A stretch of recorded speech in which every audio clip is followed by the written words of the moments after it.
What up, folks? Petey here. I got some unboxing. I got a mandolin because I want to make chips. I got a lot of fruit. Sometimes it goes bad. I'm tired of my fruit going bad, so I figured make chips. How do you make chips?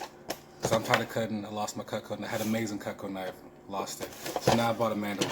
So the mandolin is basically like a thing here. It comes with the different blade settings. You can make chips. And it has a little pressy thingy down and a tray to catch the stuff in. And here's the pictures on the box. So you have a better idea. You make stuff to eat. So bought a big bag of apples, some Fuji's. I'm gonna make some chips. That'll be in the next video. So once again, mandolins. You guys are curious what they are. Not the guy from Iron Man, or the Mandalorian. This is a mandolin. Not the instrument.